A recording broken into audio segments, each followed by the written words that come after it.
জয় মা চামুণ্ডা 8 ফেব্ৰুৱাৰী 2025 শনিবাৰৰ বিষয়ে আমি ৰাশিফল ক'বলৈ ওলাইছো।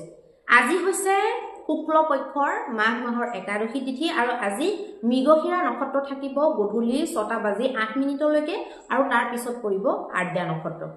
আৰু আজি কৰণ থাকিব ক্ৰমৰূপে বনিষ্কৰণ আৰু বৃষ্টিকৰণ আৰু যোগ থাকিব বৈধৃতি যোগ। আজি দিনটোত যিসকল শিশু জন্মগ্ৰহণ কৰিব তেওঁলোকৰ জন্ম ৰাশি বা চন্দ্ৰ ৰাশি হ'ব মিথুন ৰাশি। আৰু আজিৰ দিনটোত অভিজিত মুহূৰ্তটো থাকিব 12:13 দুপৰীয়াৰ পৰা 12:57 দুপৰীয়ালৈকে আৰু ৰাহু কালটো থাকিব 9:50 পুৱাৰ পৰা 11:12 পুৱালৈকে। আৰু আজি আপোনালোকৰ দিশফুল থাকিব পূৰ্ব দিশত। আজি যিসকল কন্যা পুষ্পিতা হ'ব তেওঁলোকৰ তুলনি বিয়াৰ যোগ হ'ব গধূলি 6:08 লৈকে তেওঁলোকৰ কান্তা যোগ পৰিব আৰু 6:08 পিছত যিসকল তুলনি হ'ব তেওঁলোকৰ বেছা যোগ পৰিব। এতিয়া আহকচোন আমি মেষৰ পৰা মীনলৈকে প্ৰত্যেকটো ৰাশিৰ ফল জন্ম ৰাশি বা চন্দ্ৰ ৰাশিৰ আধাৰত নিৰ্ণয় কৰিম আৰু লগতে লাষ্টত আমি এটা মহা উপায় গোটেই দিনটোৰ কাৰণে দিম আৰু লগতে প্ৰত্যেক ৰাশিৰ লগতে ভাগ্যাংকটো কৈ দিয়া হ'ব। মেষৰ কাৰণে প্ৰথমতে আমি স্বাস্থ্যৰ বিষয়ে কম। মেষৰ স্বাস্থ্য আজি ভালে থাকিব। স্বাস্থ্যক লৈ আপোনালোকৰ কোনো চিন্তা কৰিবলগীয়া বিষয় আজি দিনটোত নাই দেখুৱাই। ধন সম্পত্তিৰ দিশটো কিন্তু আপোনালোকৰ মনোমোতাবিক নহ'ব। ধন সম্পত্তিৰ দিশে আজি অকণমান ঝেমেলা অলপমান কঠিনতা জীৱনত অনুভৱ কৰিব পাৰে। পাৰিবাৰিক দৃষ্টিৰ পৰা আজি মধ্যম থাকিব, দিনটো নৰ্মেলকে পাৰ হ'ব। প্ৰেমৰ ক্ষেত্ৰত আজি চিন্তা ক্লেশ কাজিয়া হ'ব পাৰে। লগতে ব্যৱসায় বাণিজ্যৰ ক্ষেত্ৰত মধ্যম দেখাইছে আৰু বৈবাহিক জীৱনতো আজি বিশেষ শুভ বুলি ক'ব নোৱাৰি। আপোনালোকৰ কাৰণে ভাগ্যাংকটো হ'ব 5 নম্বৰ। এতিয়া আহিব বৃষ ৰাশিৰ কাৰণে। বৃষ ৰাশিৰ কাৰণে আজি দিনটোত স্বাস্থ্য ক্ষেত্ৰতো খুব মজবুত দেখুৱাইছে। লগতে ধন সম্পত্তি আৰু পাৰিবাৰিক দিশটো কিন্তু অকণমান দুৰ্বল দেখুৱাইছে। আৰু প্ৰেম ক্ষেত্ৰ, ব্যৱসায় ক্ষেত্ৰ আৰু বৈবাহিক ক্ষেত্ৰ এই তিনিটা দিশত আপোনালোকৰ মজবুত দেখুৱাইছে। দিনটো এই তিনিটা টপিকত আপোনালোকৰ মনোমোতাবিক হ'ব বা দিনটো ভালেৰে পাৰ হোৱা যেন দেখা গৈছে। আপোনালোকৰ ভাগ্যাংকটো হ'ব 4 নম্বৰ। এতিয়া আহিব মিথুন ৰাশিৰ কাৰণে। মিথুন ৰাশিৰ কাৰণে আহকচোন চাই লওঁ কি আছে। মিথুনৰ স্বাস্থ্যৰ ক্ষেত্ৰত মজবুতি দেখুৱাইছে। স্বাস্থ্য আপোনালোকৰ ভালেৰে যাব। দিনটোত আপোনালোকে যদি বিশেষ কিবা অপকাৰী যদি খাদ্য নাখায় তেতিয়াহ'লে খুব ভালেৰে স্বাস্থ্য ক্ষেত্ৰতো আপোনালোকৰ পাৰ হ'ব আৰু ধন সম্পত্তিৰ দিশতো আপোনালোকৰ মধ্যম থাকিব। একেবাৰে বেয়াও নহয়, বহুত বেছি ভাল বুলিও ক'ব নোৱাৰি। পৰিবাৰৰ ক্ষেত্ৰত বিভিন্ন ধৰণৰ ৰিলেশ্যনশ্বিপবিলাকৰ ক্ষেত্ৰত আপোনালোকৰ ভাল নহ'ব। ক্লেশ আহিব পাৰে, ভুল বুজাবুজি হ'ব পাৰে, সাৱধান আপোনালোকে হ'ব লাগিব। প্ৰেমৰ ক্ষেত্ৰত আপোনালোকে মনোপুত হ'ব, আপোনালোকৰ মনে বিচৰা মতে কামবিলাক বা কথাবিলাক হোৱা যেন দেখা গৈছে। ব্যৱসায় বাণিজ্যৰ ক্ষেত্ৰত আপোনালোকৰ মধ্যম দেখুৱাইছে আৰু বৈবাহিক জীৱনত উত্তম দিন আপোনালোকৰ কাৰণে দেখা গৈছে। আজিৰ দিনটোত আপোনালোকৰ ভাগ্যাংকটো হ'ব 2 নম্বৰ। এতিয়া আহিব কৰ্কট ৰাশিৰ কাৰণে। কৰ্কট ৰাশিৰ কাৰণে আজিৰ দিনটোত স্বাস্থ্য সম্বন্ধীয় ক্ষেত্ৰতো ভাল নহয়, আপোনালোকে সাৱধান হ'ব লাগিব। স্বাস্থ্যক লৈ আপোনালোকে কেয়াৰ ল'ব লাগিব। নিজৰ বা পৰিয়ালৰ আনজনৰো আপোনালোকে স্বাস্থ্যৰ অকণমান কেয়াৰ ল'লে ভাল হ'ব। ধন সম্পত্তিৰ দিশটো আপোনালোকে বিচৰা মতে নাই দেখুওৱা, অশুভ দেখুৱাইছে আৰু পাৰিবাৰিক দিশটো খুব মজবুত দেখুৱাইছে। পৰিবাৰৰ মিলা প্ৰীতি পুৰা বনি থাকিব। প্ৰেম সম্পৰ্কৰ ক্ষেত্ৰত আপোনালোকৰ মধ্যম দেখুৱাইছে, বহুত বেছি ভালো নহয়, বহুত বেছি একেবাৰে বেয়া বুলিও ক'ব নোৱাৰি। ব্যৱসায় ক্ষেত্ৰত আপোনালোকে মনে বিচৰা মতে নৰ্মেলি এটা দিন যেনেকৈ ধৰক বহুত বেছি ভালো নহয় কিন্তু তথাপিতো নৰ্মেলি আপোনালোকৰ ভালকে পাৰ হোৱা যেন দেখা গৈছে। বৈবাহিক জীৱনতো অকণমান যদি আপোনালোকে বাণীত সংযম কৰে তেতিয়াহ'লে আপোনালোকৰ বৈবাহিক জীৱনটো আজিৰ দিনটোত ভালকে পাৰ হোৱাটো দেখা গৈছে। আপোনালোকৰ কাৰণে ভাগ্যাংকটো হ'ব 6 নম্বৰ। এতিয়া আহকচোন আমি সিংহ ৰাশিৰ বিষয়ে আলোচনা কৰিম। সিংহ ৰাশিৰ স্বাস্থ্য ক্ষেত্ৰতো খুব ভাল দেখুৱাইছে। আজি কোনো অসুবিধা নাই, খালি ভজা পোৰা বস্তুবিলাক অকণমান কমকৈ খাব। ধন সম্পত্তিৰ দিশত মনোমোতাবিক মনে ভবা মতে সকলোখিনি হ'ব।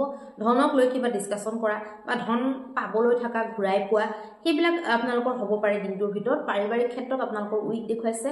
ক্লেশ কাজিয়া হ'ব পাৰে, ইজনে সিজনৰ লগত মতভেদ হ'ব পাৰে আৰু প্ৰেমাদিৰ ক্ষেত্ৰত মধ্যম থাকিব, বিশেষ ভাল নহয়, বহুত বেছি বেয়া বুলিও ক'ব নোৱাৰি। ব্যৱসায় ক্ষেত্ৰতো আপোনালোকৰ আজি মনে বিচৰা মতে নহ'ব।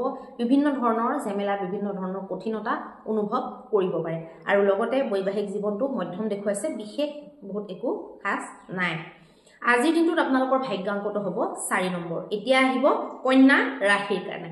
কন্যা ৰাশিৰ কাৰণে আজি দিনটোত স্বাস্থ্য সম্বন্ধীয় ক্ষেত্ৰতো আপোনালোকৰ যদি স্বাস্থ্য বেয়াও হৈ আছে তেতিয়াহ'লে লাহে লাহে ভাললৈ অহাটো দেখা গৈছে ধন সম্পত্তিৰ দিশতো আপোনালোকে ধন সঞ্চয় কৰা হওক বা ধনক লৈ কিবা এটা ডিসকাস কৰা পাবলৈ থকা ধন পোৱা সময়মতে এনেকুৱাবিলাক সম্ভাৱনা দেখাইছে আৰু পৰিবাৰজনৰ লগত বিভিন্ন আমাৰ যিবিলাক ৰিলেচন থাকে তেওঁলোকৰ লগত আপোনালোকে যদি এগ্ৰেছিভ হৈ পেলাই কথা পাতে তেতিয়াহ'লে ৰিলেচন একেবাৰে বেয়া হৈ যাব পাৰে আপোনালোকৰ ভাল নাই দেখো আজি পাৰিবাৰিক দিশটো প্ৰেম ক্ষেত্ৰতো আপোনালোকৰ আজি কিবা ঝামেলা প্ৰবলেম ওলাই পৰিব পাৰে যেটো নেকি ধৰক সলভ কৰিবলৈ বা হেতুকে চিন্তা কৰি থাকি আপোনালোকে মেন্টালি বহুত এটা টেনচনত গুছি যাব পাৰে আজি ব্যৱসায় ক্ষেত্ৰতো আপোনালোকৰ ভাল দেখুৱাইছে ব্যৱসায়ত আপোনালোকৰ আয় ব্যয় গোটেইবিলাক ধুনিয়াকে এটা পৰিমাণত ভালকে সামঞ্জস্য বহুৱাই পেলাই হোৱা যেন দেখুৱাইছে আৰু বৈবাহিক জীৱনটো আজি বিশেষ ভাল দেখুওৱা নাই কিবা সৰুসুৰা কথাত আপোনালোকৰ ক্লেশ কাজিয়া হ'ব পাৰে আপোনালোকৰ কাৰণে ভাগ্যাংকটো দেখুৱাইছে 3 নম্বৰ এতিয়া আহিব তুলা ৰাশিৰ কাৰণে আজি আহকচোন কি আছে চাও তুলা ৰাশিৰ কাৰণে স্বাস্থ্য ক্ষেত্ৰটো ভাল নাই দেখুৱা স্বাস্থ্য দুৰ্বল দেখুৱাইছে যদি কেয়াৰ নলয় যদি ইগনোৰ কৰে নিজৰ স্বাস্থ্যটোক তেতিয়াহলে বেছি বেয়া হ'ব পাৰে ধন সম্পত্তিৰ দিশতো আপোনালোকৰ ভাল নাই দেখুৱা সেইবিলাক ক্ষেত্ৰত চিন্তা বনি থকাটো দেখা গৈছে প্ৰেম আদি ক্ষেত্ৰত পাৰিবাৰিক ক্ষেত্ৰত আৰু বৈবাহিক জীৱনৰ ক্ষেত্ৰত উন্নত দেখুৱাইছে আজি দিনটোত আৰু ব্যৱসায় ক্ষেত্ৰতো বহুত বিশেষ ভাল বুলি ক'ব নোৱাৰি আজি দিনটোত আপোনালোকৰ ভাগ্যাংকটো হ'ব 5 নম্বৰ এতিয়া আহিব বৃশ্চিক ৰাশিৰ কাৰণে আজি দিনটোত কি আছে চাও আহকচোন স্বাস্থ্য ক্ষেত্ৰটো একদম মজবুত দেখুৱাইছে ধন সম্পত্তিৰ দিশটো মোটামুটি ভালে দেখুৱাইছে যেনেকে ভাবিছে বা যেনেকে প্লেনিং কৰিছে তেনেকে যোৱাটো দেখুৱাইছে পাৰিবাৰিক দিশটো আপোনালোকৰ ভালে হ'ব আৰু প্ৰেম ক্ষেত্ৰটো আজি খুব বুজাবুজি কিবা যদি মিছ আন্ডাৰষ্টেণ্ডিং হৈ আছিল হেতু আপোনালোকৰ ক্লিয়াৰ হ'ব লগতে ব্যৱসায় বাণিজ্য ক্ষেত্ৰটো সেলস মাৰ্কেটিং বা যিকোনো অন্য ব্যৱসায় ক্ষেত্ৰটো আজি ভাল পৰিণাম দেখাইছে বৈবাহিকটো আপোনালোকৰ ধুনিয়াকে পাৰ হৈ যোৱা যেন দেখা গৈছে আজি দিনটোত আপোনালোকৰ ভাগ্যাংকটো হ'ব 7 নম্বৰ এতিয়া আহকচোন আমি ধনু ৰাশিৰ বিষয়ে আলোচনা কৰিম ধনু ৰাশিৰ কাৰণে স্বাস্থ্য সম্বন্ধীয় ক্ষেত্ৰত চিন্তাজনক একো স্থিতি আজি নাই বনা বৈবাহিক ক্ষেত্ৰত কিন্তু চিন্তা বনিছে খুব ক্লেশ আজি দিনটোত হ'ব পাৰে বা নিজকে নিজে আপোনালোকৰ কিবা এটা কথাত চিন্তা হৈ পেলাই ধৰক বেলেগৰ লগত কাজিয়া নাই লগা কিন্তু কিবা এটা কথা মনত পৰিলে বা কিবা কথা ডিপকে ভাবি পেলাই আপোনালোকৰ খুব টেনচন হ'ল বৈবাহিক ক্ষেত্ৰত তেনেকুৱা হ'ব পাৰে ব্যৱসায় ক্ষেত্ৰতো আপোনালোকৰ মনোমুতাবিক দেখুৱাইছে প্ৰেম ক্ষেত্ৰও আজি ভাল নাই দেখুৱা প্ৰেমতো ক্লেশ কাজিয়া হ'ব পাৰে পাৰিবাৰিক দিশটো আৰু ধন সম্পত্তিৰ দিশটো আপোনালোকৰ আজি দিনটোত মজবুত দেখুৱাইছে আজি দিনটোত আপোনালোকৰ ভাগ্যাংকটো হ'ব 4 নম্বৰ এতিয়া আহকচোন আমি মকৰ ৰাশিৰ বিষয়ে আলোচনা কৰিম মকৰৰ কাৰণে স্বাস্থ্যটো মধ্যম থাকিব ধন সম্পত্তি একেবাৰে লো দেখুৱাইছে ধন সম্পত্তিৰ দিশটো একদম মন মুতাবিক নাই দেখুৱা মনৰ পছন্দৰ নাই দেখুৱা যিকোনো আমনিৰ যিকোনো অসুবিধা আপোনালোকে সেইগিটা দিশত পাব পাৰে লগতে পাৰিবাৰিক দিশ প্ৰেম আৰু ব্যৱসায়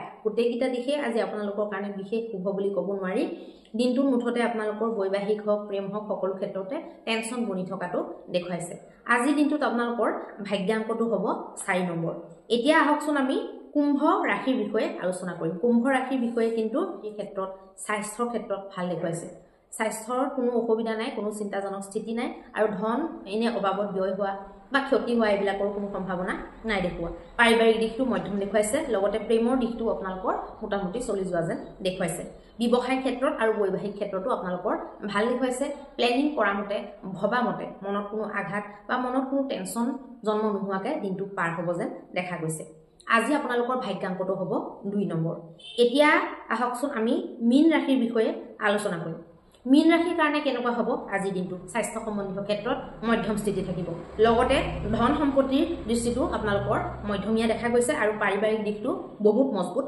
দেখা গৈছে লগতে প্ৰেমৰ ব্যৱসায় আৰু বৈবাহিক এই তিনিটা দিশ আপোনালোকৰ বহুত দুৰ্বল দেখুৱাইছে আৰু এইকেইটা দিশৰ পৰা আজি দিনটোত আপোনালোকৰ চিন্তাজনক কিবা স্থিতি উৎপন্ন হ'ব পাৰে আজি দিনটোত আপোনালোকৰ ভাগ্যাংকটো হ'ব 8 নম্বৰ এতিয়া আহকচোন আমি প্ৰত্যেকটো ৰাশিৰে ৰাশিফল পোৱাৰ পিছত আজি দিনটোৰ কাৰণে কিবা এটা মহা উপায় দিওঁ যিটোৱে নেকি আপোনালোকৰ গোটেই দিনটোৰ জটিলতাসমূহ কমাব পাৰে ৰাতিপুৱা আপোনালোকে যিমান সোনকালে পাৰে এই ৰিমেডিটো কৰক যিকোনো আহত গছৰ তলত আপোনালোকে 3 বাৰ পানী ঢালক এতিয়া 3 লোটা বুলি ক'লে মানুহে লোটাটোৰ কথা খুধে ডাইৰেক্ট বালতিত দিয়ক বা ডাঙৰ 1 লিটাৰ বা 2 লিটাৰ বটলেদি দিয়ক সেইটো আপোনালোকৰ কথা কিন্তু নৰমেলি ঘটি লোটা এনেকুৱাবিলাকে ইউজ কৰে তামৰ বা পিতলৰ এইবিলাকেদি পানী দিয়াটো ভাল হয় যেতিয়া স্পেশাল কিবা নিয়ম কৰে তেনেকে দিব লাগে বাৰু মই সেইটো আপোনালোকৰ ওপৰত এৰিলো যে আপোনালোকে গছত পানী কেনেকে ঢালে সেইটো আপোনালোকৰ ওপৰত এৰিলো কিন্তু পানী খালি ঢালিব লাগে আৰু গছৰ গুৰিত আপোনালোকে চেনি ছটিয়াই থৈ আহিব লাগে আৰু লগতে আপোনালোকে তিল দি পেলাই মিঠাতেলৰ ওপৰত তিল দি পেলাই তেনেকৈ চাকিটো জ্বলাব পাৰে আৰু যদি তিলৰ তেলেৰে জ্বলায় তেতিয়াহ'লে তিল আকৌ গোটাকৈ দিয়াটো প্ৰয়োজন